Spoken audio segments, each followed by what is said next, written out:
요한복음 11장부터 진행되는 말씀을 이해하려면 우리 지난 봄에 같이 나눴던 1장부터 10장의 구조, 그리고 전체의 이 요한복음의 구조에 대해서 한번 짚고 간단하게 다시 한번 검토하고 들어가겠습니다.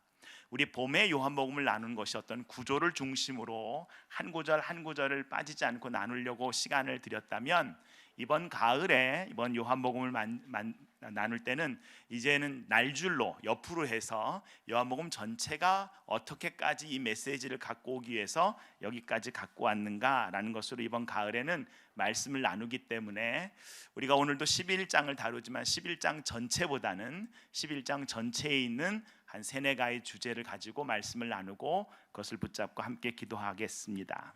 요한복음의 구조는 21장으로 되어 있는 것이 세 번 반복되면서 우리 기적으로 시작한, 물이 포도주로 바뀌는 혼인잔치에 시작한 그 첫 이적이 오늘 우리가 함께 나누는 혼인잔치에서 장례식으로 바뀝니다.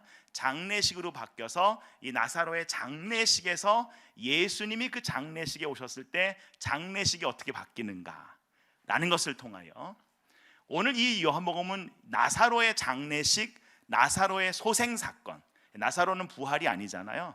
이 소생사건에 대해서 다루면서 실제로는 이 베다니를 지나 예루살렘으로 들어가는 예수 그리스도의 십자가에 대한 것, 그리고 그의 죽으심을 통하여 결국엔 여러분 요한복음과 요한계시록을 맞부딪히면 요한계시록에 다시 그리스도의 신부로 교회가 혼인잔치를 치르는 십자가를 통한 부활로 나아가는 메시지를 오늘 11장부터는 요한복음이 우리에게 주고자 합니다. 그래서 이 마지막 이적 사건인 나사로를 살리시는 사건이고, 또 하나 마지막 일곱 번째 사람, 처음 세례 요한을 만나시고 마지막 나사로를 만나시는 사건이 어떻게 진행되는가를 다루는데요. 지난 학기에 우리 1장부터 10장까지 나눈 내용을 잠깐 살펴보면 1장부터 10장은 하나의 큰 통을 이루는데, 우리가 요한복음 서론이 좀 어려웠잖아요. 그 이유가 이 요한이란 사도는 AD 한 90년경에서 1세기 이후에 이 헬라화된 그리스화된 문화권에서 이 복음을 증거하려다 보니까 이미 그 헬라화된 많은 요소들, 철학적 요소들을 그 복음서에 갖고 들어오는데, 우리는 그들과 다른 시대를 살다 보니까 오히려 그 서론이, 오히려 그 도입부가 우리한테는 더 어렵게 돼버렸어요. 그 18절까지 도입부가 끝난 다음에 처음 나오는 사람이 누구냐면 세례 요한인데, 1장 19절 말씀 한번 같이 읽어볼까요?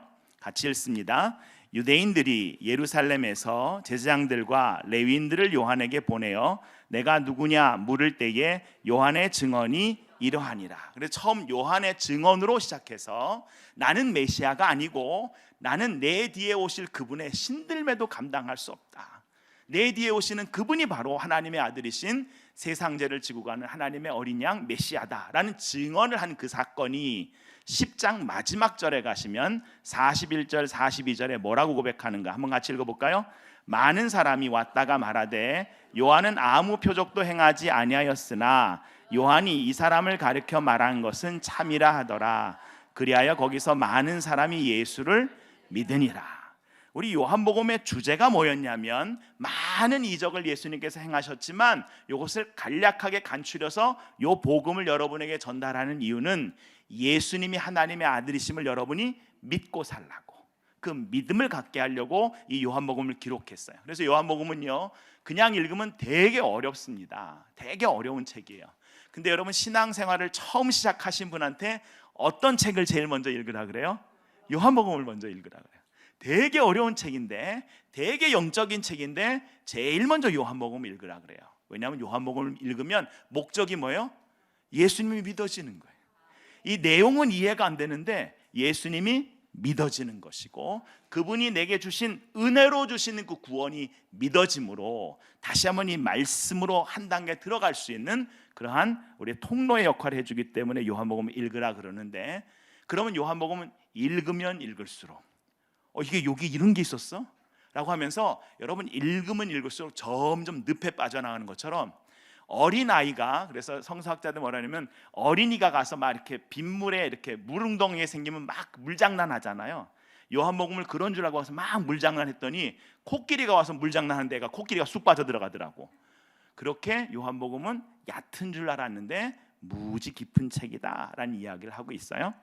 그래서 11장부터는 이제까지는 생명의 떡이요, 생명의 물이요, 생명의 빛이신 예수님, 그분이 마지막으로 함께 고백합니다. 나는 부활이요 생명이니. 아멘. 예수님께서 그렇게 말씀하시고, 나를 믿는 자는 뭐라 그러셨어요? 죽어도 살겠고 무릇 살아서 믿는 자는 영원히 죽지 아니하리라 라는 말씀의 의미가 무엇인지를 함께 나누겠습니다. 그래서 이 11장과 다음 우리 추석 한 연을 지나고 나서 12장과는 이렇게 두 개가 매칭이 돼서 이렇게 두 개가 하나의 이렇게 통으로 읽혀지는데요, 11장 25절 26절이 바로 11장의 핵심 메시지인데 다시 한번 읽겠습니다. 예수께서 이르시되 나는 부활이요 생명이니 나를 믿는 자는 죽어도 살겠고 무릇 살아서 나를 믿는 자는 영원히 죽지 아니하리니 이것을 내가 믿느냐. 아멘. 이것을 질문하는 거예요. 이것을 우리가 믿는다, 믿습니다. 이 고백이 오늘 이 밤에 이루어지기를 간절히 소원합니다. 그럼 그 부활을 믿는다면, 그 부활을 믿는 예수 그리스도의 제자라면, 예수 그리스도를 따라가는 사람이라면 12장 23절이 12장의 핵심 메시지인데 어떠한 삶을 사는가라는 도전을 줍니다. 23절과 24절 한번 같이 읽어볼까요? 예수께서 대답하여 이르시되 인자가 영광을 얻을 때가 왔도다. 내가 진실로 진실로 너에게 이르노니 한 알의 밀이 땅에 떨어져 죽지 아니하면 한 알 그대로 있고 죽으면 많은 열매를 맺느니라. 아멘. 부활을 믿는 사람들이 어떤 삶을 살아야 되는가? 그것은 결국에는 많은 열매를 맺는 것, 그리스도와 함께 더불어서 우리 안에 그리스도의 열매를 맺고 사는 인생을 살아가는, 그리스도를 따라가는 그러한 제자의 삶을 사는 것이 맞다라는 것을 통하여 오늘 말씀을 들어갔는데, 그럼 오늘 본문 1절을 같이 읽겠습니다. 1절 같이 읽어볼까요? 어떤 병자가 있으니 이는 마리아와 그 자매 마르다의 마을 베다니에 사는 나사로라입니다. 베트라는 말은 히브리어로 집이란 뜻이고 트에나라는 것은 애통의 집이란 뜻이 있어요.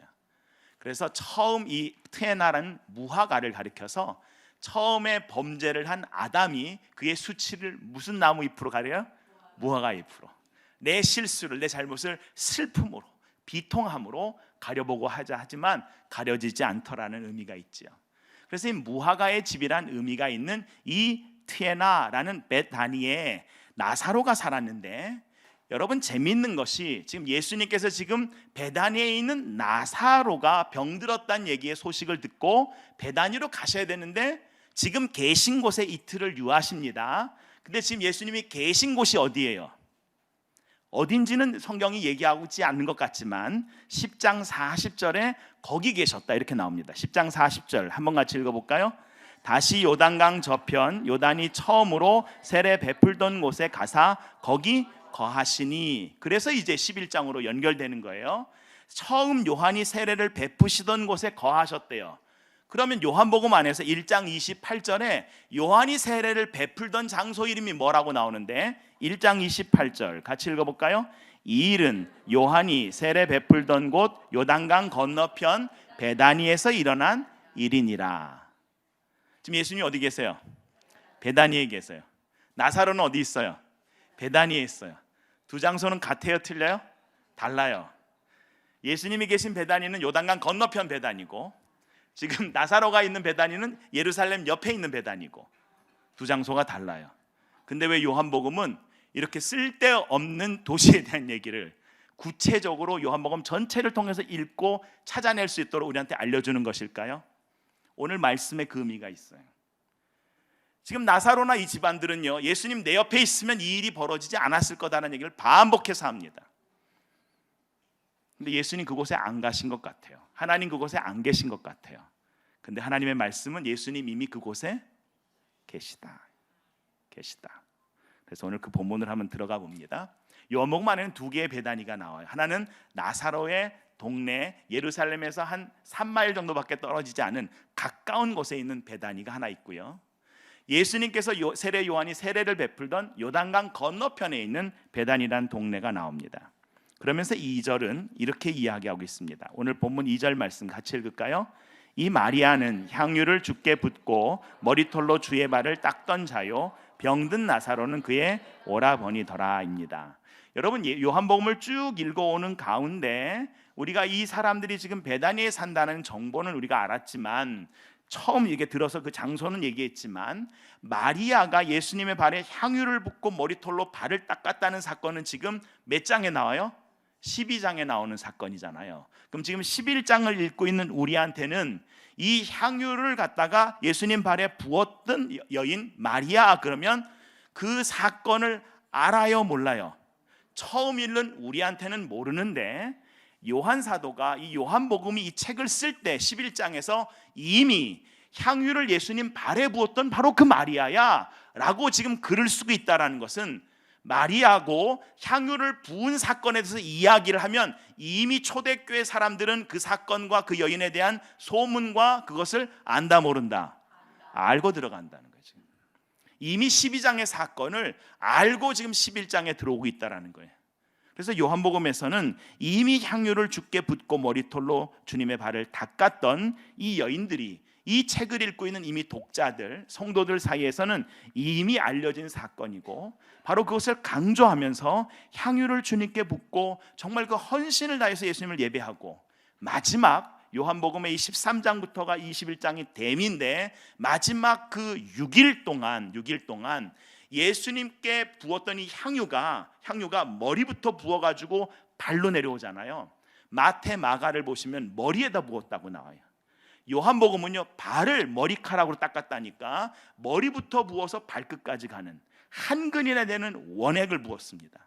여러분, 집에서 향수병 깨트려 보신 적 있으세요? 네. 원액을 깨트리시면 그 향수병이 어떻게 돼요? 냄새가 안 가시잖아요. 예수님 옷이, 유대인들은요, 속옷은 갈아입지만 겉옷은 양털로 짠 거기 때문에 이거 단벌입니다. 이거 입글로 덮고 살 수도 있고, 그 위에다가 이 향유를 한 근을 부었어요. 한 근, 나드의 한 근을 섞이지 않은 것을 부었습니다. 일주일 동안 예수님이 가시는 그 옷 입고 다니셨을 텐데, 심지어 십자가에 가시는 그 길에도 예수님이 가시는 곳마다 무엇이 진동했을까요? 그 예배와 그 향유의 냄새는 진동했다라는 거예요. 그 요한복음 가운데 한 가지 쭉 관통하고 있는 또 하나의 메시지인데, 이것은 추석 연휴 끝나고 자세히 다루도록 하겠습니다. 예고편입니다. 3절 같이 읽을까요? 3절 같이 읽습니다. 이에 누이들이 예수께 사람을 보내어 이르되 주여 보시옵소서 사랑하는 자가 병들었나이다 하니입니다. 이 누이들이 마르다와 마리아가 예수님께 이렇게 편지를 보내요. 너무 귀하지요? 주님 보십시오, 주님이 사랑하시는 자가 병들었습니다. 그래서 예수님께서 4절 이렇게 말씀하십니다. 같이 읽을까요? 예수께서 들으시고 이르시되 이 병은 죽을 병이 아니라 하나님의 영광을 위함이요 하나님의 아들이 이로 말미암아 영광을 받게 하려 함이니라 하시더라입니다. 그리고 나서 이 나사로가 죽었습니다. 그랬을 때 이 사람들이 예수님의 이 말을, 심지어 제자들도 어떻게 생각했을까요? 오늘 본문으로 다시 들어갑니다. 주님께서 사랑하시는 자가 병들었습니다. 여러분, 요한복음에서는 요한복음을 기록하는 이 기자가, 특히 이 기록하는 이 기자 자신을 뭐라고 계속 얘기해요? 사랑하시는 제자, 이렇게 얘기해요. 하나님께서 저와 여러분을 사랑하시는 줄 믿습니다. 그런데 나사로를 기록하면서 예수님이 사랑하시는 제자, 사랑하는 사람이 지금 병들었습니다. 물론 예수님이 이분만 사랑하시는 게 아니잖아요, 그죠? 다 사랑하셨겠지만 이것은 어떤 의미냐면, 지금 자기 오빠가 병에 들었고 이 병 때문에 죽을 수도 있고, 심지어는 가족과 처자식을 남겨놓고 갈 수도 있지만, 한 가지, 그의 인생에서 누구의 사랑은 얻었다? 하나님의 사랑, 예수님의 사랑은 얻은 사람이다 라는 의미가 하나 있어요. 또 하나, 예수님께서 이 사람을 사랑하시는 줄 우리가 아니까, 그리고 그렇게 가깝게 지낸 분이니까, 그분이 나를 사랑한다면 사랑하는 자가 병들었을 때 예수님이 어떻게 반응할 거라고 생각할까요? 달려오실 거라고 생각했죠. 그죠? 사랑하는 분이니까. 그리고 오셔서 나사로야 일어나라 해가지고 살리시든지 고치시든지, 어떻게든지 사랑하는 사람이기 때문에 중병에 걸렸고 지금 힘든 상황에 있지만, 사랑의 표현으로, 사랑을 통하여 그것을 예수님께서 뭔가 하실 거라고 생각했는데, 기적적으로 병의 치유를 입고 하나님의 일을 다시 한다면 하나님의 나라를 위해서 너무 귀한 일 아닙니까? 그리고 자신의 오라비를 고쳐주려는 것이 그냥 단지 그냥 예수 안 믿는 사람 고쳐달라는 것도 아니고 정말 주님이 사랑하는 사람인데요 라고 이야기를 하는데, 예수님의 답변은 참 특이하게 4절 뭐라 그러셨다고요? 이 병은 죽을 병이 아니라 하나님의 영광을 위함이다. 그래서 이 병은 죽을 병이 아니라는 거예요. 이 얘기는 가시겠다는 거예요, 지금 안 가시겠다는 거예요? 그런 얘기는 안 하셨어요. 그런 얘기 안 하셨잖아요. 헷갈리게 해놓고 그러셨지만 안 간다는 얘기 안 했잖아요. 네. 예수님 가끔 이러실 때가 있어요. 네. 여러분, 이게 우리가 성경 읽을 때 시험 들면 안 되는데 예수님 가끔 이러실 때 있어요. 네. 우리가 잘하는 분도 이럴 때가 있잖아요. 근데 이게 왜 그러냐? 나는 가고 싶어요. 마음은 사랑하니까 가고 싶어요. 그런데 중요한 것은 내가 사랑함으로 가는 게 중요해요, 그를 사랑하고 있는 하나님의 뜻이 무엇인가가 중요해요. 하나님이 나사로를 사랑해요, 안 사랑해요? 사랑하십니다. 하나님이 나사로를 사랑한다는 것을 누구보다도 잘 아는 분이 누구세요? 예수님이에요. 그러면 하나님의 뜻에 따라 예수님이 움직이는 것은 누구를 위한 거예요? 나사로를 위한 거예요. 나사로를 위한 거예요. 요한복음 7장에서도 예수님의 동생들이 뭐라 그러셨어요? 아니 정말 예수님 인기를 끌고 사람들에게 어떤 세를 얻으려면 이런 명절에는 예루살렘 올라가 줘야 합니다. 그리고 예수님 뭐라 하셨어요? 나 안 간다, 니들끼리 갔다 와라. 그리고 어떻게 하셨어요? 그 다음 절에 가시니라 이렇게 됐잖아요. 요한복음 2장에서도 지금 포도주가 떨어졌답니다. 그래서 이 내 때가 아닙니다. 그랬던 그분이 물 떠다가 항아리에 채워라 이러셨잖아요. 여러분, 예수님은 항상 누구의 뜻에 따라 움직여요? 하나님의 뜻에 따라. 저와 여러분은 사랑해서 움직일 때 누구의 뜻에 따라 움직이면 내 뜻에 따라 움직여요. 내 뜻에 따라. 사랑해서 해준 거예요. 그때는 그게 맞았어요.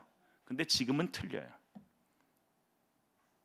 그리고 우리가 사랑하기 때문에 준 것이 오히려 그를 부끄럽게 하고 그를 묻기도 하고 그를 상처 입히기도 하고, 이 병은 죽을 병이 아니다는 말은 이 병 때문에 죽지 않는다는 의미가 아니라 궁극적으로 이 병으로 인해 나사로가 죽게 되는 일은 없을 것이다라는 의미죠.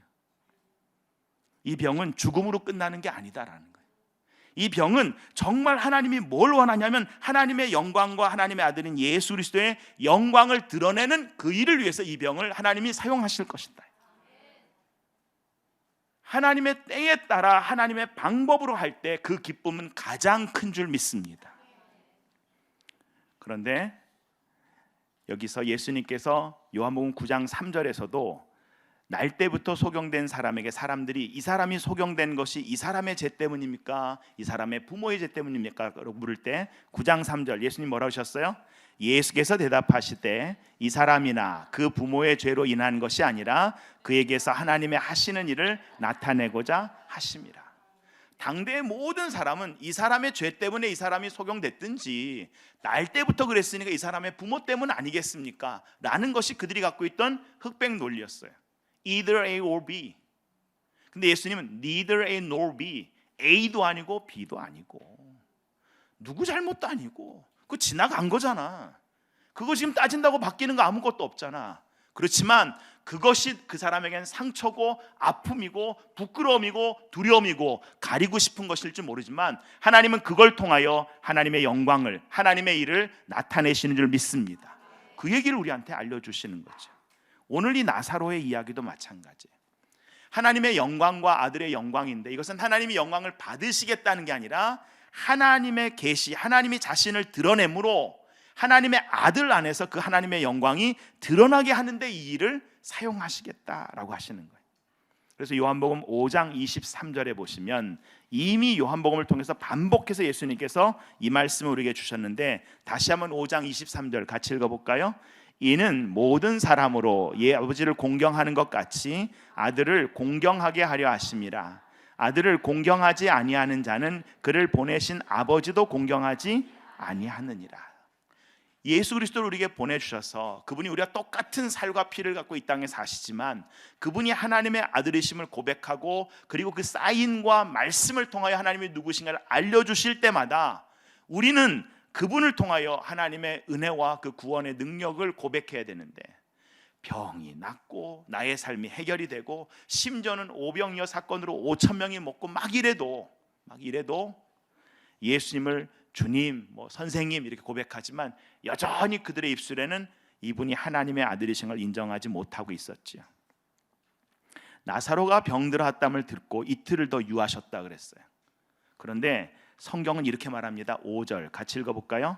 예수께서 본래 마르다와 그 동생과 나사로를 사랑하시더니예요. 본래 마르다와 그 동생 나사로를 사랑하시더니, 6절 같이 읽을까요? 나사로가 병들었다 함을 들으시고 그 계시던 곳에 이틀을 더 유하시고. 지금 이곳에 이틀을 더 유하시는 이유는 누구를 위해서? 그들을 위해서, 그들을 사랑하셔서 이 일을 하신다는 거예요. 우리가 하나님께 뜻을 구할 때, 우리는 하나님이 사랑받는 사람이라고 얘기할 때 내 병든 가족을, 내 아픈 이런 어떤 문제를, 내 지금 하고 있는 현실의 사업의 문제를, 자녀에 대한 일들을 잘 되게 해달라고, 정말 나를 사랑한다면 하나님 이런 기도에 응답해달라고 기도하는 것이 자연스러운데, 예수님은 즉각 그 응답에, 그 기도에 반응하시는 게 아니라 꿈쩍도 안 하세요. 왜요? 사랑하시기 때문에. 사랑하시기에 우리의 방식이 아니라 하나님의 뜻을 구하고 하나님의 방식으로 일하시더라. 우리가 육체를 갖고 있기 때문에, 예수님도 육체를 갖고 계시기 때문에 이 육체는, 몸은요, 때로는 이 영을 갖다가 컨트롤할 만큼 이 몸이 갖고 있는 것이 얼마나, 이 감각과 감정이 얼마나 무서울이 많지 우리 안에 실제적으로 다가오는지 모릅니다. 우리는요, 아프면 환부의 뿌리를 걷어내는 것보다 환부 위에 일단 덧대가지고 그 부끄러움만 좀 가리면 괜찮을 거라고 생각을 해요. 근데 하나님의 방식은 그렇지 않습니다. 우리도 우리 가족, 우리 자녀들을 얼마나 사랑합니까? 근데 예수님은 합당하게 사랑하는 것이 무엇인가를 알려주세요. 우리는 사랑하는데 문제는 합당하게 사랑하는 것이 무엇인가를 놓칠 때가 많아요. 그래서 사랑해서 준 일 때문에 오히려 사랑받은 사람이 부끄럽게 되기도 하고요.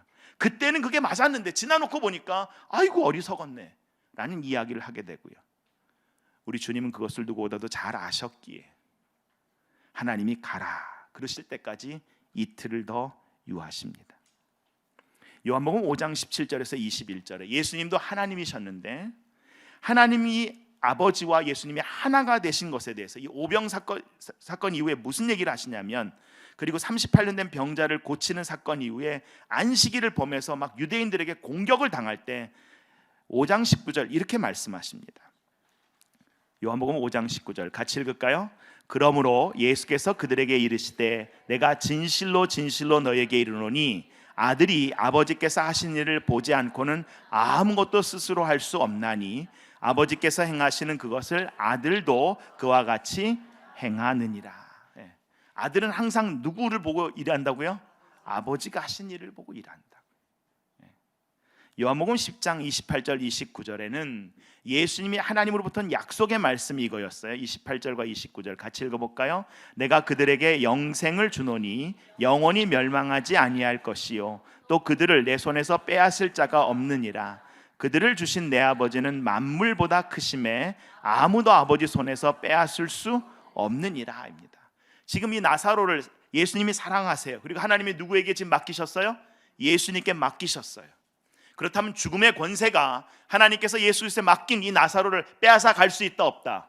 없다라는 믿음과 확신이 예수님께는 있으셨다라는 거예요. 예수님 이틀 지체하시는 동안 여러분 뭐 하셨을까요? 제자들과 뭐 하셨을까요? 여러분 우리는 이 성경을 읽을 때 이런 상상을 좀 해야 돼요. 예수님께서 지금 하나님께서 이틀 동안 가지 말라라고 그 발을 지금 묶어놨는데 예수님 뭐 하셨을까요? 뭐 거의 물놀이 했겠지 뭐 배단이고요. 여러분 그러면 이 성경이 주는 메시지를 놓친 거고요.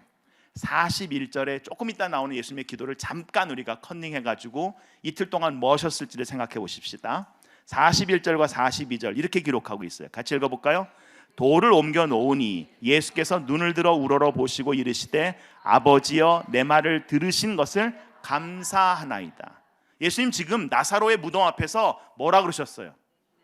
내 말을 들어주신 것을 감사합니다. 예수님 지금 기도 시작하신 거예요? 계속 기도해 오신 거예요? 계속 기도해 오신 거예요. 그리고 왔는데 돌을 옮겨 놓았을 때 썩은 냄새가 진동하는데 예수님 하나님께 내 말을 들어주신 것을 감사합니다 기도하신다. 여러분, 저와 여러분이 이틀 동안 하나님이 발을 묶어놨다면 어떤 기도했을까요? 저 기도 그렇게 적어봤어요. 그런 거. 주님, 제가 가는데 죽지만 않게 해주십시오, 뭐 이러지 않으셨을까요? 죽어도 잠들어 있게 해주십시오, 아니면 썩지는 않게 해주십시오. 다 뭐예요? 하나님의 능력을 제한하는 기도라는 거지.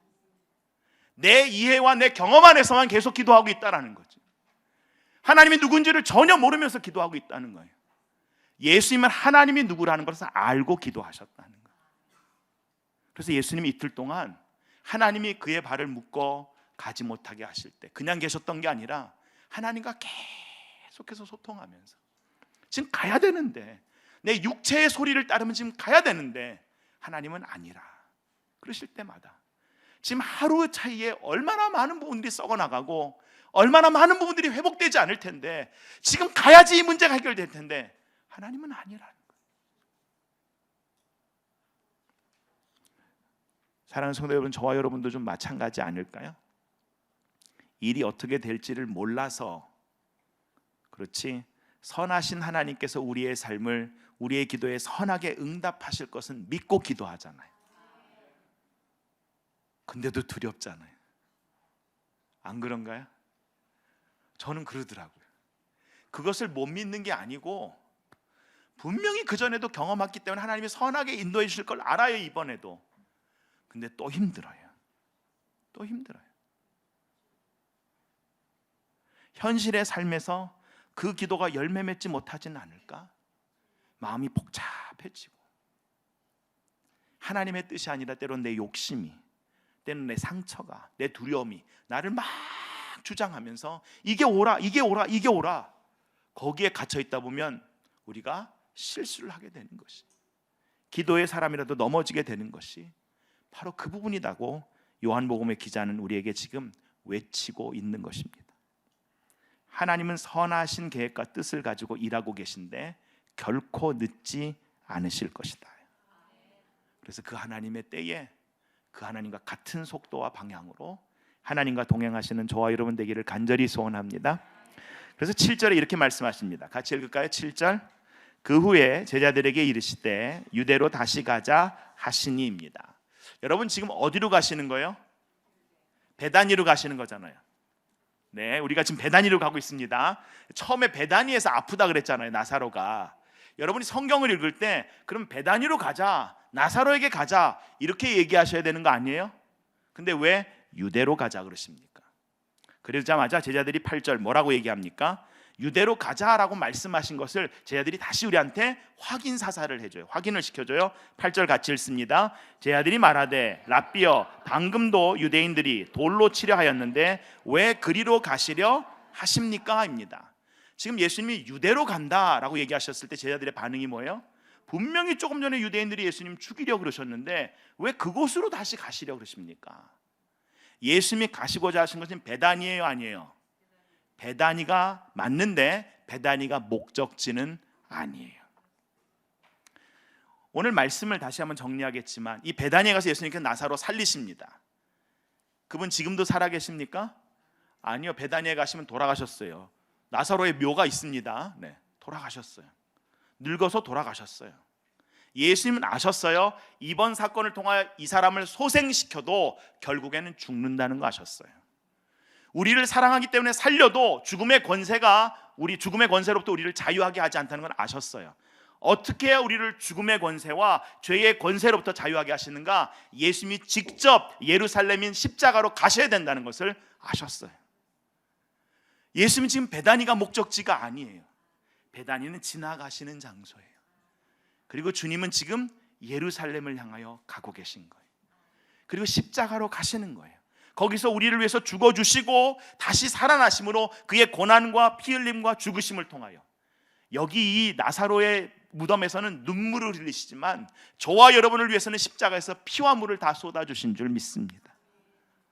요한복음은 그걸 보자는 거예요. 지금 우리는 왜 자꾸 나사로에만 머물러 있고 예수님이 가시는 그 동선을 자꾸 놓치냐라는 거예요. 우리의 삶에 주님이 가신 곳은 베다니를 넘어서 이미 저와 여러분까지 포함해서 십자가로 가시는 줄 믿습니다. 근데 제자들은 뭐라 그래요? 거기 가면 돌 맞아요. 예수님, 지금 예수님이 돌 맞는 건 무서워서 지금 베다니에 이틀 계신 거예요? 아닌데, 이렇게 얘기하는 제자들의 마음을 가만히 들여다보니까 제자들이 분명히 나사로가 아픈 거 알았는데 이 제자들은 기도 안 하니까 오만 잡생각 다 했을 거 아니에요. 여러분, 기도 안 하면 오만 잡생각 다 들어옵니다. 만 가지 생각이 들어옵니다. 무슨 생각까지 했다는 거예요? 아, 예수님 분명히 유대 가면 돌 맞아 죽을까 봐 지금 무서워서 안 가는 거야. 소설 쓰는 거죠. 그러니까 예수님께서 유대로 가자라고 던지자 바로 나오는 겁니다. 답이. 거기 가면 돌 맞는데요. 그러자 9절 예수님이 이렇게 말씀하십니다. 예수께서 대답하시되 낮이 12시간이 아니냐, 사람이 낮에 다니면 이 세상의 빛을 봄으로 실족하지 아니하고 10절 밤에 다니면 빛이 그 사람 안에 없는 거로 실족하느니라. 중요한 게 그 땅이 아니라 누구와 함께하고 빛이 있느냐 없느냐가 중요한 거라는 거예요. 예수님과 함께하느냐 안 하느냐가 중요한 거라는 거예요.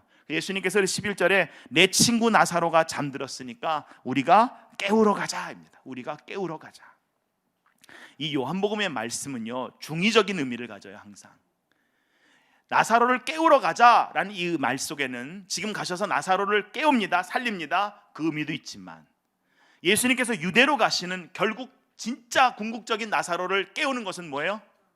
내가 십자가에 죽어야 이 나사로가 진짜 깨어난다라는 것이고, 그 십자가의 은혜와 능력이 아니고서는 그리스도를 따라가는 이 시대의 교회와 이 시대의 그리스도의 사람들이 깨어나지 못하기에, 그렇게 말씀하시는데 제자들은 뭐라고 답변합니까? 12절 제자들이 이르되 주여 잠들었으면 낫겠나이다 하더라입니다. 여러분, 성경이 되게 재밌어요. 그죠? 블랙 코미디 보는 것 같지 않아요? 무슨 봉숭아학당도 아니고 남의 다리를 긁어도 이렇게까지 긁으실 수 있을까 싶을 만큼 제자들이요, 아주 성경에서는 우리가 다 천국에서 그분들을 만나시겠지만 그랬던 그 제자들이 전 세계에 복음을 증거하는 그리스도의 사람들이 된 줄 믿습니다. 우리가 지금은 남의 다리 긁는 것 같아도 저희도 그 주님과 함께 한 걸음 한 걸음 성장해 갈 줄 믿습니다. 13절 예수님이 이렇게 말씀하십니다. 같이 읽을까요? 예수는 그의 죽음을 가리켜 말씀하신 것이나 그들은 잠들어 쉬는 것을 가리켜 말씀하신 줄 생각하는지라. 이에 예수께서 밝히 이르시되 나사로가 죽었느니라. 예수님은 베다니에서 이미 나사로가 죽었다는 것을 아셨어요, 모르셨어요? 아셨어요. 근데 왜 이틀을 유하셨어요? 바로 죽은 거 알고 출발하면 지금 죽은 지 이틀 후가 되지만 이틀 후에 출발하니까 나흘째가 돼요. 그 전에 나인성 과부도 살리셨어요. 죽은 지 바로 나오는 사람. 야이로의 딸도 살리셨어요. 바로 죽은 지 직후에 있는 사람. 그런데 지금까지 4일이나 돼가지고 몸이 다 썩어 들어간 사람을 살린 적은 없어요. 예수님은 우리를 위해서 계속해서 하나님의 능력이 어디까지인가 경험해서 맛보아 알라라고 우리를 초청하시고, 그 능력이 우리 안에 살아 역사하는 믿음이 되도록 끊임없이 우리의 교사도 되시고 친구도 되시고, 한 번 가르쳐서 안 되면 두 번, 세 번, 한 번 말해서 안 되면 수십 번을 반복해서 같은 말을 하시면서 누구를 기르세요? 제자를 기르세요. 요한복음의 기자는 예수님이 그곳에 계시지 않아서 나사로가 죽은 것처럼 우리가에게 보이지만 이 중의적인 의미에서 이미 예수님께서는 베다니에 계셨어요. 저와 여러분이 살아가면서 하나님의 부재를 느낄 때가 있어요.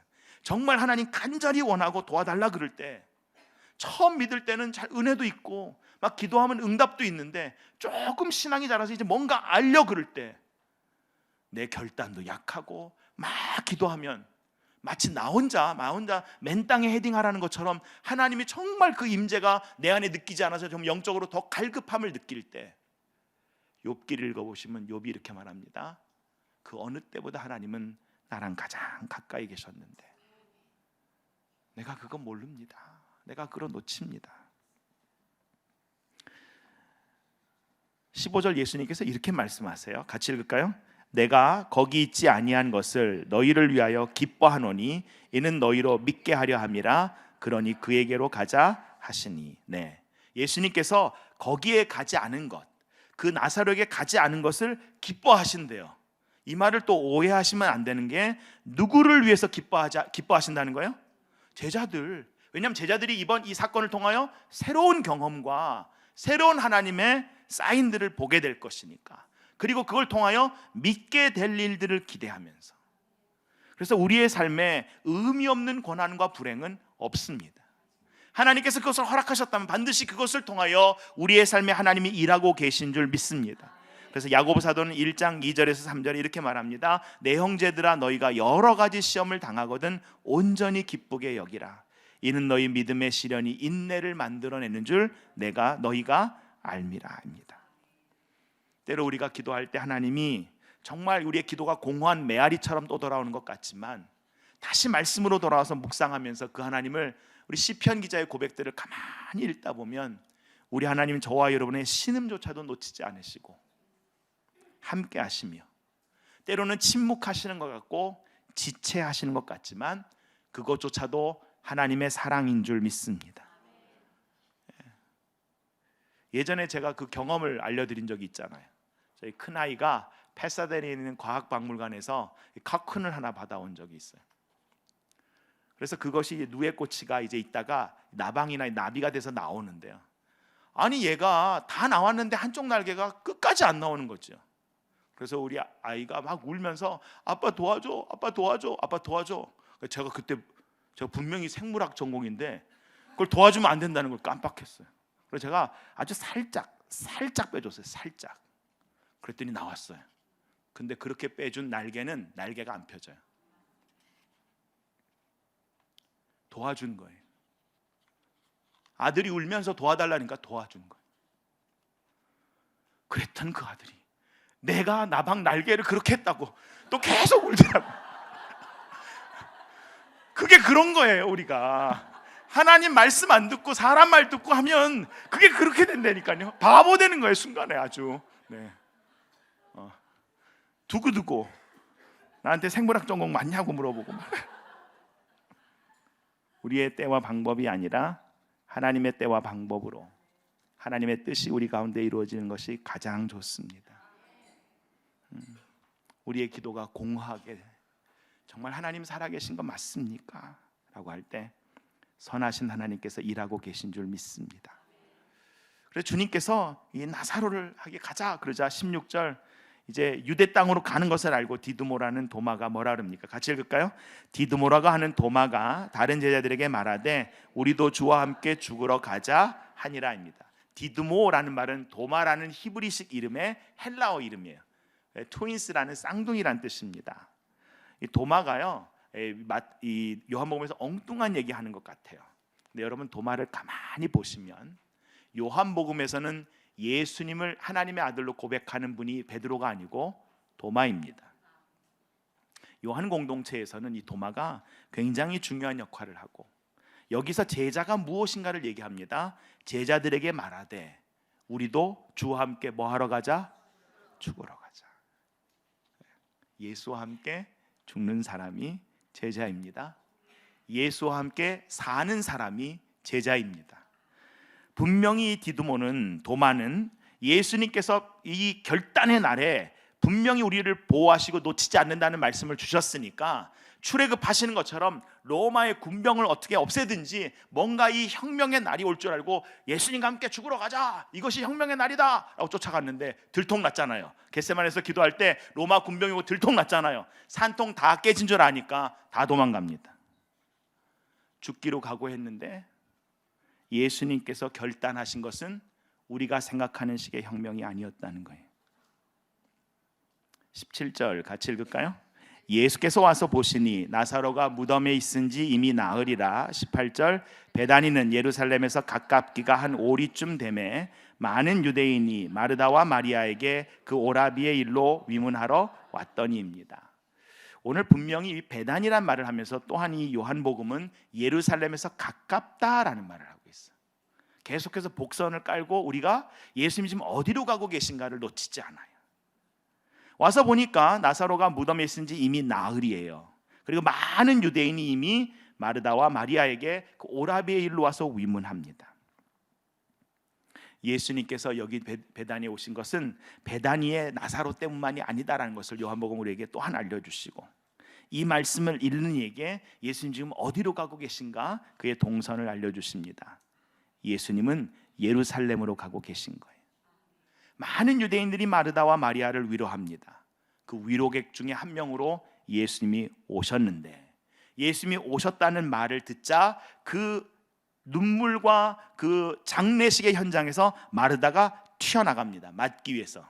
20절, 집에 앉아있다가 예수님이 오셨다는 말을 듣고 뛰어나갑니다. 맞이하러 나갑니다. 그리고 마리아는 계속 앉아있어요.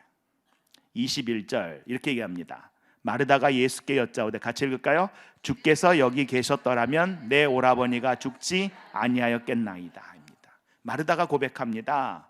정말 이 말은 불평이 아니라 깊은 슬픔에 배어 있는 것이고, 주님이 여기 계셨더라면 참 좋았을 텐데 라는 아쉬움의 고백이지요. 근데 여기 이 마르다의 기도에는 뭐가 있어요?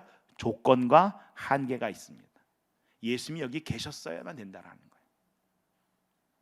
22절 그러면서 이렇게 말합니다. 같이 읽을까요? 그러나 나는 이제라도 주님께서 무엇이든지 하나님께 구하는 것을 하나님이 주실 줄을 아나이다. 여기 고백이 너무 기가 막힌 고백인데요, 나는 이제라도 주께서 무엇이든지 하나님께 구하는 것을 하나님이 주실 줄을 아나이다. 이게 마르다가 예수님을 바라볼 때 예수님과 하나님의 관계가 이만큼 가깝다는 것을 마르다가 알았어요. 그래서 하나님과 예수님의 관계가 얼마나 친밀한 줄 알았기 때문에 예수님이 그 사랑으로 간구하고 기도할 때 하나님이 들어주실 줄 믿습니다. 그런데 어떻게 들어주실 거라 생각했냐면 두 가지 정도예요. 이 나사로가 죽었으니까 그 영혼을 평안하게 받아주세요. 그리고 그 기도를 통하여 우리가 좀 위로를 받게 해주세요. 그러자 예수님께서 무엇이든지는 무엇이든지, whatever means whatever, 정말 우리가 무엇이든지 하나님께 구하는 것을 하나님이 들어주실 줄 믿습니다 라고 한다면, 하나님이 예수 그리스도의 이름으로 간구하는 무엇이든지는 모든 것을 포함하는 줄 믿습니다. 마르다가 얼마나 적극적인 여성입니까? 누가복음 10장 38절 이후에 보시면 예수님이 길을 가실 때 마르다라는 이름한 여자가 예수님을 자기 집으로 모셔드려요. 그래서 예수님을 위해서 막 그냥 부엌을 갖다 들었다 놨다 하는 여인이 바로 이분 아닙니까? 아주 적극적이에요. 하나님의 능력을 의심하지 않았습니다. 그런데 마르다는 자신의 경험과 믿음이 제한되어 있다는 것을 놓친 거예요. 우리는 기도할 때 하나님을 무시하지 않아요. 하나님의 능력을 의심하진 않아요. 근데 우리의 기도는 항상 제한되어 있어요. 우리의 경험과 우리가 하나님께 실망하지 않은 정도, 심지어 하나님을 배려하면서 기도할 때가 얼마나 많은지 몰라요. 하나님의 능력을 제한하니까, 하나님의 능력이 얼마나 되는지 모르니까 우리의 지식과 경험 안에서 우리는 기도합니다. 근데 오늘 이 밤 우리의 지식과 경험이 확장되는 날이 되기를 간절히 소원합니다. 무엇이든지는 무엇이든지, 무엇이든지 고백했으면 정작 하나님께서 결코 내가 생각하는 것 이상의 일을 하시더라도 하나님은 그 일을 선한 뜻으로 하시는 줄 믿습니다. 그때 예수님께서 이렇게 말씀하세요. 23절 같이 읽을까요? 예수께서 이르시되 내 오라비가 다시 살아나리라 그럽니다. 얼마나 기가 막힌 말씀입니까? 예수님이 이렇게 말씀하셨으면 할렐루야 하고 벌쩍 뛰어야 되는데 24절 너무 침착해요. 마르다가 이렇게 얘기합니다. 마르다가 이르되 마지막 날 부활 때는 다시 살아날 줄을 내가 아나이다. 멀리 마지막 날은 믿어지는데 지금 오늘 여기서는 아니라는 거예요. 내 신앙 고백 안에서는 믿어지는데 그 하나님이 내 현실 속에서는 아니라는 거예요. 내 현실 속에서는 내 경험이, 내 지식이, 내 한계가 훨씬 하나님의 능력보다 현실적이고 중요하다라는 거예요. 예수님의 말씀에 마르다가 놀라지 않습니다. 내 오라비가 다시 살아나리라 그러는데도 놀라지 않아요. 왜냐하면 이미 유대인들은 다니엘서를 보시거나 보시면 마지막 때에 다시 살아난다는 부활 신앙을 갖고 있는 이 바리새파 사람들이 많이 있었기 때문에, 예, 알아요. 우리 오빠 마지막 날에 다시 살아날 거예요. 그죠? 예수님께서 25절 이렇게 말씀하십니다. 같이 읽을까요? 예수께서 이르시되 나는 부활이요 생명이니 나를 믿는 자는 죽어도 살겠고 무릇 살아서 나를 믿는 자는 영원히 죽지 아니하리니 이것을 내가 믿느냐? 그러자 뭐라 그래요? 예, 아멘, 믿습니다. 마지막 날에. 네. 그런데 이 얘기를 예수님이 처음 하신 게 아니라 요한복음 5장에 보시면 먼저 이렇게 얘기합니다. 같이 읽을까요?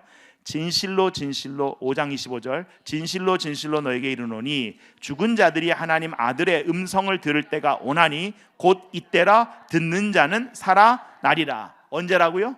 곧 이때라. 이미 5장에서 말씀하셨고 8장 51절 또 한 번 얘기하셨어요. 같이 읽을까요? 진실로 진실로 너에게 이르노니 사람이 내 말을 지키면 영원히 죽음을 보지 아니하리라. 아멘. 제가 요한복음을 읽을 때 꼭 그 앞에 진실로 진실로라고 2번 얘기한 거는 이거는 뭐라고요? 이거 매우 중요하니까 예수님께 이것은 정말 주의를 갖고 요 말은 절대 잊지 마라고 그냥 막 별 표시를 막 해가지고, 왜냐하면 유대인들은 반복을 안 하거든요. 마테마가 누가에는 진실로 진실로란 말이 없어요. 근데 요한만 이 말을 2번 반복하면서 그것도 히브리어로 아멘 아멘 레고메논 해가지고 히브리어인 아멘이란 말을 가지고 특이하게 그리스어로 쓴 성경 안에서 진실로 진실로 신실하게 신실하게 이거는 정말 중요하니까 놓치지 마라 라고 하면서 얘기한 부활에 대한 증거가 이미 5장과 8장에 반복해서 말씀하셨다고요. 그래서 27절 마르다의 유명한 고백이 나옵니다. 같이 읽을까요? 주로 그러하외다. 주는 그리스도시요 세상에 오신 하나님의 아들이신 줄 내가 믿나이다. 아멘. 믿는다고요. 근데 예수님께서 그래 그럼 무덤으로 가자. 그래서 돌을 옮겨라. 그건 안 된다고요. 이미 죽은 지 나흘째가 돼서 썩는 냄새가 난다고요. 왜 하나님이 이러십니까? 왜 예수님이 이러십니까? 하나님이 하시는 일, 예수님이 하시는 일을 우리가 말린다고요. 근데 이걸 원어로 보시면 내가 믿나이다가 헬라어 완료형으로 돼 있어요. 페피스투카라고 내가 믿나이다 확신을 가지고 이미 그 믿음이 완성됐고 완료됐다라고 이야기합니다. 근데 문제는 하나님을 무시해서가 아니라 이 마르다가 부활을 몰랐다는 거예요.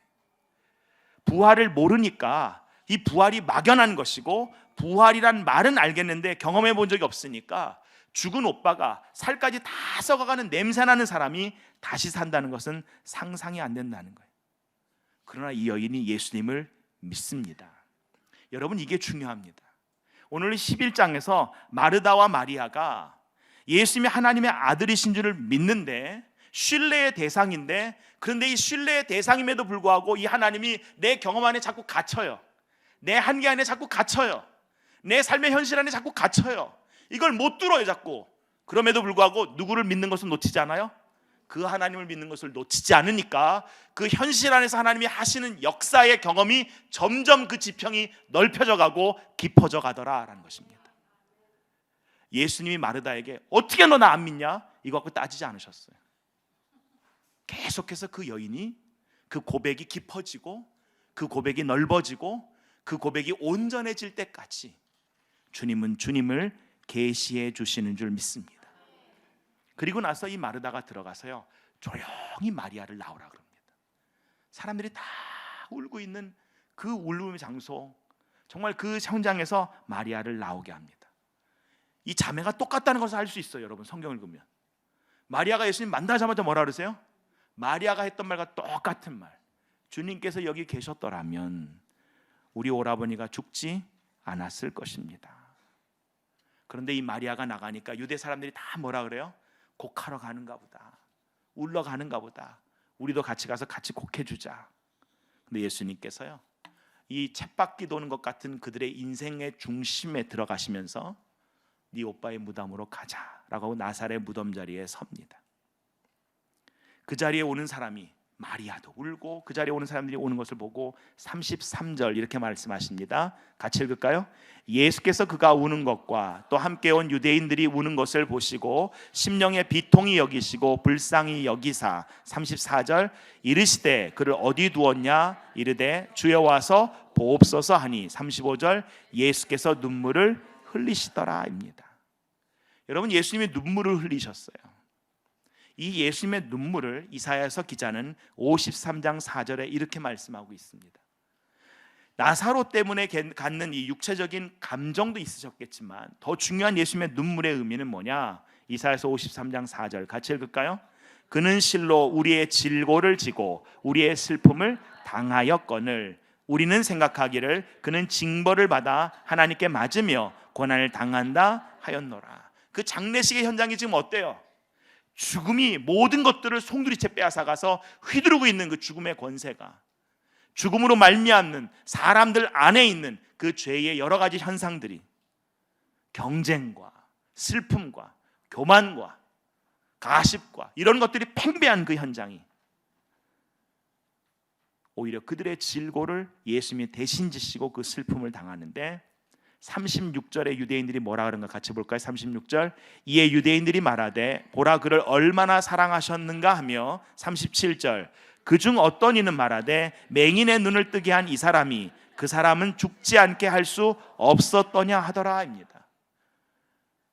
그래서 38절 다시 예수님께서 속으로 비통히 여기시며, 이것이요 비통하다는 이 말이 원어로 보시면 분노가 완전히 가득하여서, 이게 유대인들이 예수님 몰라서 막 말을 그렇게 하니까 그것 때문에 지금 분노하신 거예요? 아니요. 한 영혼 한 영이 천하보다 귀한데 그들이 이 죽음의 권세 때문에, 죄의 능력 때문에 좌지우지돼가지고 그 인생이 어떻게 할 수 없어서 그 현실의 틈바구니 속에서 계속해서 거짓과 모함과 질투와 그 속에서 이전투가며 살아가는 그 모습 가운데 죄의 삭신 죽음에 대하여, 그리고 그 죽음을 갖고 우리를 까불리는 사단에 대하여 하나님의 분노가 표출된 것이 뭐예요? 그게 십자가입니다. 그게 십자가예요. 예수님께서 요한복음 4장 48절에 우리 요한복음에서 반복해서 주셨던 말씀이 뭐예요? 너희는 표적과 기사를 보지 않으면 도무지 믿지 않는구나. 도무지 믿지 않는구나. 사랑하는 성도 여러분, 저와 여러분의 믿음의 깊이가, 영적인 경험이 이 밤에 넓혀지기를 간절히 소원합니다. 네. 정말 우리에게 하나님께서 그 이적과 기사와 말씀을 통해서 우리에게 사인을 주시는 것은 뭐예요? 내가 이런 거 했어, 그걸 자랑하라는 게 아니라 하나님이 얼마나 크신 분인지 더 맛보아하려고, 그 하나님과의 관계가 더 깊어지라고. 오늘 저녁에 저와 여러분이 기도하러 나왔지만 우리의 경험 안에서 기도하지 않습니까? 우리 한계 안에서 기도하잖아요. 우리의 스타일 안에서 기도하잖아요. 근데 이 밤은 하나님, 내가 주님을 더 깊게 경험하길 원합니다. 하나님, 내가 주님을 더 넓게 경험하길 원합니다. 나의 삶에 하나님이 하나님이신 것을 알려주시고 그 하나님과 동행이 일어날 수 있게 주님 역사하여 주시옵소서. 히브리서 2장에서는 그래서 이렇게 말씀하셨어요. 세 번역으로 한번 히브리서 2장 말씀 같이 읽어볼까요? 2장 14절입니다. 이 자녀들은 피와 살을 가진 사람들이기에 그도 역시 피와 살을 가지셨습니다. 그것은 그가 죽음을 겪으시고서 죽음의 세력을 쥐고 있는 자 곧 악마를 멸하시고 또 일생 동안 죽음의 공포 때문에 종로로 타는 사람들을 해방시키시기 위함이었습니다. 예수님의 오신 목적은 분명합니다. 한 번도 이것을 놓치지 않으셨어요. 그리고 이 땅에 교회를 세우신 하나님의 목적도 분명한 줄 믿습니다. 38절 하반절에 무덤에 가니까 무덤에 굴이라 돌을 막아놨어요. 예수님께서 말씀합니다. 돌을 옮겨 놓으라. 그러자 죽은 자의 누인 마르다가 뛰어와서 뭐라 그럽니까? 주여, 죽은 지가 나흘이 되었음에 벌써 냄새가 나나이다 입니다. 40절 우리 함께 고백합니다. 예수께서 이르시되 내 말이 내가 믿으면 하나님의 영광을 보리라 하지 아니하였느냐. 아멘. 우리가 믿으면 하나님의 영광을 보게 하실 줄 믿습니다. 하나님의 하나님 되심이 우리 가운데 드러날 줄 믿습니다. 그게 영광을 드러내 보여주신다는 거예요. 이미 죽은 지 부패한 냄새가 난다는 것, 메시아요 하나님의 아들이시라는 것을 알고 고백하는데도 죽는 문제만큼은 해결 못 된다는 거예요. 죽음에 대해 생사의 주권은 하나님이 갖고 계시니까 예수님 당신이 아무리 하나님의 아들이라도 죽음의 권세에 대해서는 아니지요. 이건 하나님의 고유 영역 아닙니까? 아마 그랬을지도 모르겠어요.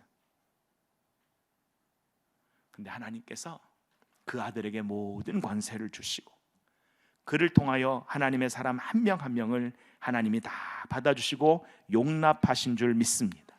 분명히 예수님 말씀하셨어요. 내 오라비가 다시 살리라. 그때 뭐라 그랬습니까? 예, 제가 그것을 믿습니다. 근데 돌을 옮겨 놓으라고 행동하라고 할 때는 어떻게 돼요? 안 움직여요. 오늘 밤 우리가 함께 기도할 때 우리가 믿는 것과 아는 것이 행동과 일치가 되는 이 밤이 될 수 있기를 간절히 소원합니다. 그리고 41절 이렇게 기도하시는데 우리의 기도가 돼서 함께 고백할까요? 같이 읽습니다. 41절 42절 돌을 옮겨 놓으니 예수께서 눈을 들어 우러러 보시고 이르시되 아버지여 내 말을 들으신 것을 감사하나이다. 항상 내 말을 들으시는 줄을 내가 알았나이다. 그러나 이 말씀 하옵는 것은 둘러선 무리를 위함이니 곧 아버지께서 나를 보내신 것을 그들로 믿게 하려 함이니이다. 아멘. 우리의 마음을 짓누르고 있던 돌을 옮겨 놓으십시다. 돌은 우리가 옮겨 놔야 돼요. 살리신 것은 하나님께서 하실 것입니다. 우리의 삶의 습관을 옮기는 것은 우리가 하십시다. 그걸 통하여 우리를 빚어가시고 만들어 가신 것은 하나님께서 하실 것입니다. 하나님이 예수님께서요 나사로 살릴 능력 달라 하지 않으셨습니다. 감사하셨습니다. 우리 입술에 기도가 살아있고 하나님을 아는 것과 믿는 것이 하나가 돼서 하나님의 능력이 가없으시고 무한한 걸 믿을 때는 우리가요 불평이 아니라 감사가 터지는 줄 믿습니다. 예수님 베다니에서 무엇을 갖고 기도하셨을까요? 무엇을 갖고 기도하셨을까요? 주님, 끊임없이 내 마음속에 올라온 이 생각들, 내 육체의 욕망이 생각하는 이 판단들 다 내려놓고 하나님만 신뢰하게 하여 주시옵소서. 하나님이 하실 일을 기대합니다. 십자가를 앞두고 요한복음 17장 1절에 예수님께서 눈을 우러러 하늘을 우러러 보시면서 아버지여 때가 되었나이다. 아들을 영화롭게 하사 아들로 아버지를 영화롭게 하옵소서. 그 기도 후에 43절 이렇게 말씀하십니다. 큰 소리로 우리 한번 같이 외칠까요? 나사로야 나오너라. 아멘. 예, 나사로가 묶여 있어요. 저는 성경을 읽다 보면 자꾸 이런 상상이 나가지고 묶여서 나왔으니까 어떻게 나왔을까? 이렇게 쿵쿵 뛰어나오진 않았을까? 주께서 저와 여러분을 자유롭게 하신 줄 믿습니다. 그 뒤에 본문들은 그런 역사를 보고도 믿는 사람과 여전히 그 예수를 죽이려는 사람이 있다는 거예요. 여러분, 하나님이 어떤 기적을 보여줘도 안 믿는 사람은 끝까지 그 부인하며 갑니다. 근데 저와 여러분에게 믿음을 주셨다면 그것조차도 은혜인 줄 믿습니다. 44절 이렇게 말씀하셨어요. 풀어놓아 다니게 하라. 하나님이 우리를 구원하신 이유는 레위기 26장 13절에 우리를 어깨를 펴고 정말 당당하게 하나님과 얼굴을 들고 다니게, 더 이상은 무엇에 종되지 않게 우리를 자유롭게 불러주셔서 그 하나님과 한 발 더 나아가게 우리를 불러주신 줄 믿습니다. 예수님이 이렇게 말씀하셨어요. 내가 사람이 친구를 위하여 자기 목숨을 놓으면 이보다 더 큰 사랑이 없다. 근데 나사로를 친구라 불러주셨어요. 이건 뭐예요? 지금 나사로 살리는 게 끝이 아니라는 거예요. 친구를 살리기 위해서 내가 십자가로 간다. 그 예수가, 그 예수 그리스도의 은혜가 우리 가운데 지금도 살아있는 줄 믿습니다. 이를 본 많은 유대인들이 기뻐했다 그랬습니다.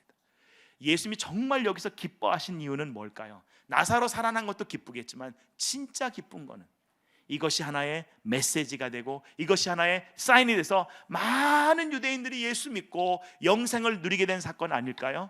우리 공동체가 그것을 기뻐하는 공동체가 될 줄 믿습니다. 이렇게 물으세요. 이 밤에 내가 믿느냐? 내가 믿느냐? 오늘 말씀을 정리하면서 이 부분 갖고 함께 기도하면서 나가기를 원합니다.